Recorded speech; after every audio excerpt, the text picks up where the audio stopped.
Another story I heard about myself. This one happened in high school. We had this teacher in high school whose kid went to our high school. His name was Mr. McNamara, and his son Jake McNamara went to our high school. He was a sophomore when I was a senior, so he was 2 years behind me.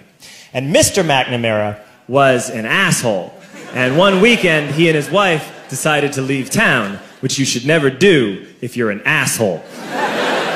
And Jake McNamara decided to throw a party at the teacher's house. Hooray! And everyone around town heard about it, and we all got up individually and thought, okay, let's go over there and destroy the place. I walked into this party, everyone I had ever met was there, and everyone was drinking like it was the end of the world.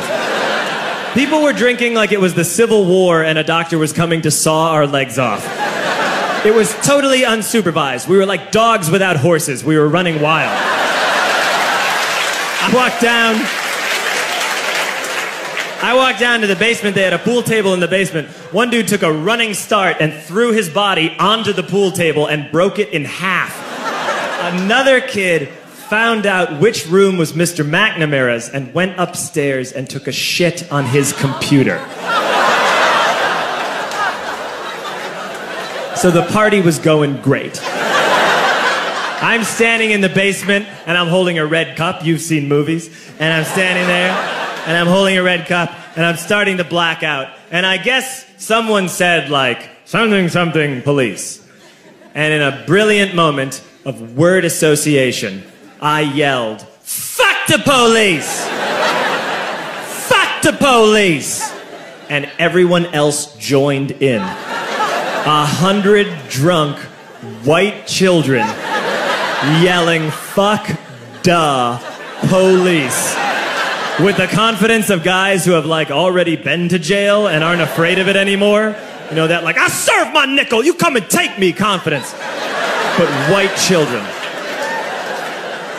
The reason someone had said something, something police was because the police were there. So a Chicago police officer walked down the stairs and got to the bottom in the basement and looked out over a sea of drunk toddlers yelling, fuck the police, in his face. And he was almost impressed. He was like, wow. And then he leaned into his walkie-talkie and went, get the paddy wagon. And my friend John, who is now a father, this man now has a baby, he grabbed a 40, smashed it on the ground, and yelled, scatter! And everyone ran in a different direction.